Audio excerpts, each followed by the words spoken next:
What's up, guys? Just sitting by the fireplace here. Am I a little too close to the fireplace, or I'm just kidding? You guys probably thought I was a green. If you know me well, you're probably like, is he on a green screen right there?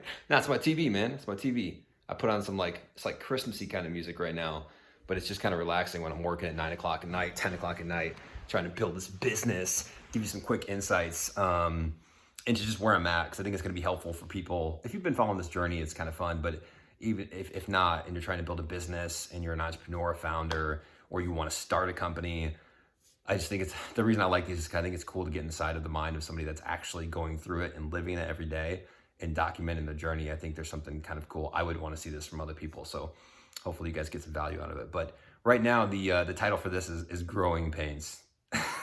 That's how I feel right now. And it's all good stuff. It's all positive stuff.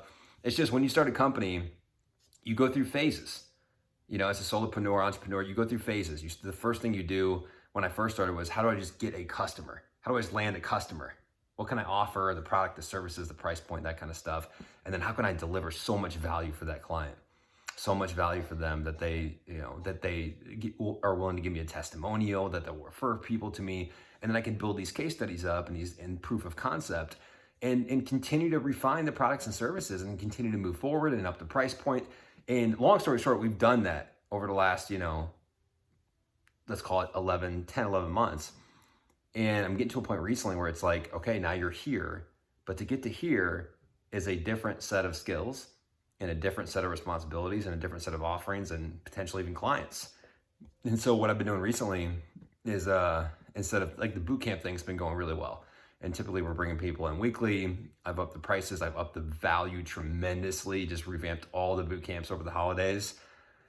And it's been going so well for so long, but I'm like, but that's not gonna get me to here.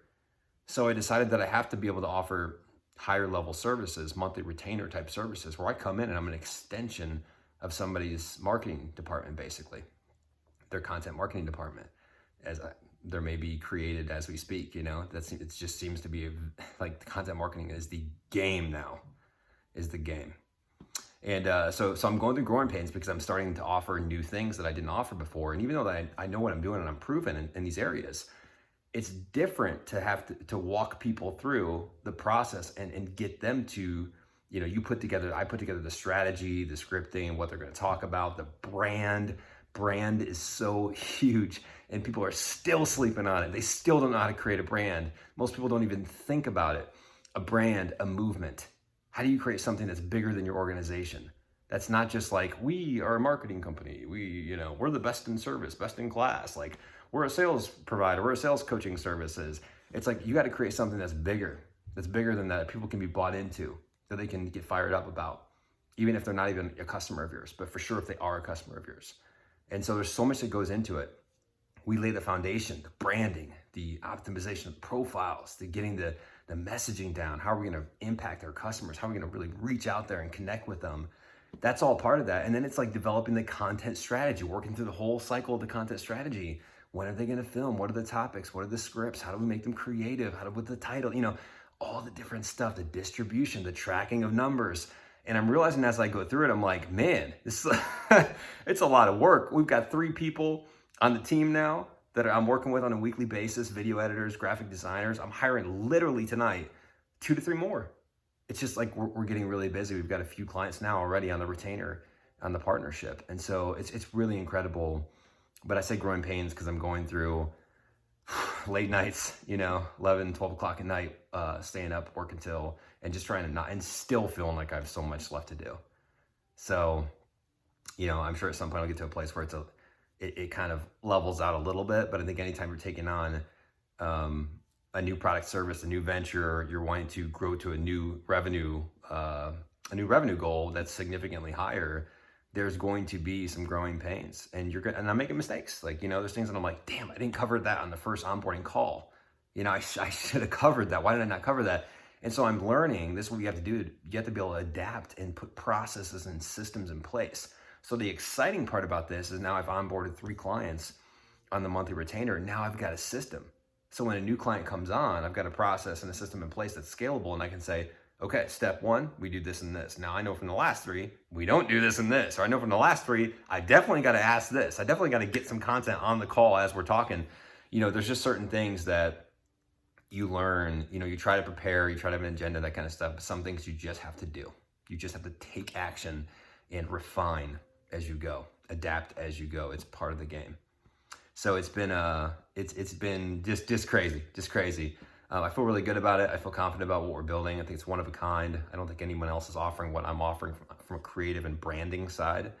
And but I also feel like I'm like, where is the time? How do I find the time?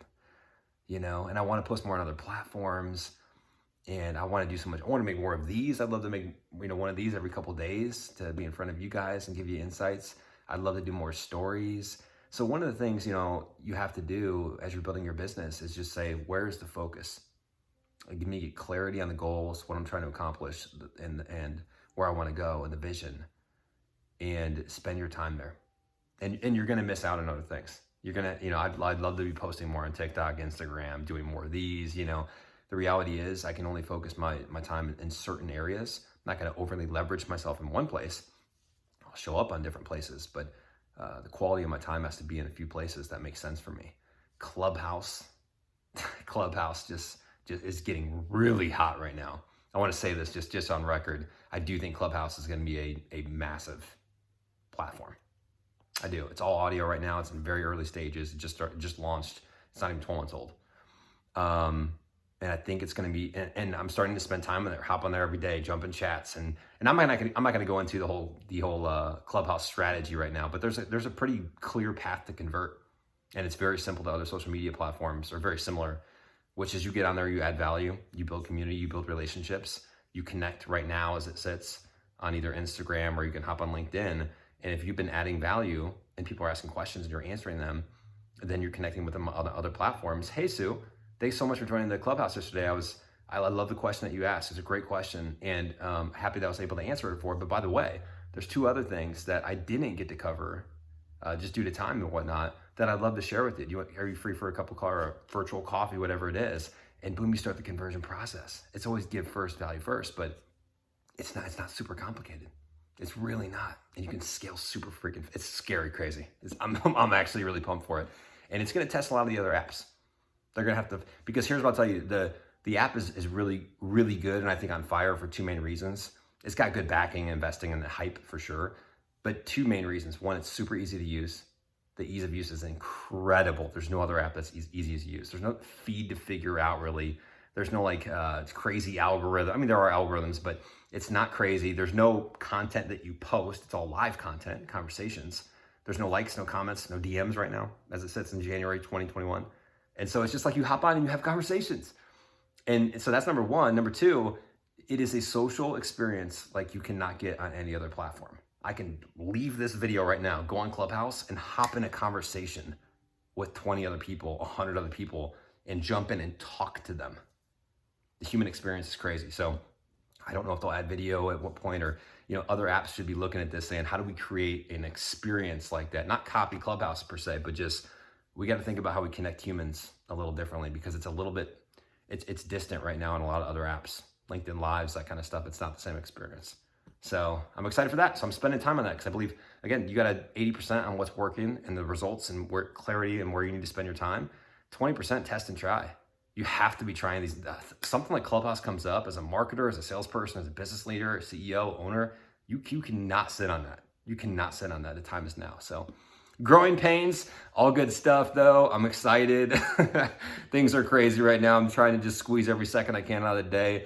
It's insane, but we're going to grow from it. And I'm just really pumped about this year. So I'll talk to you guys soon.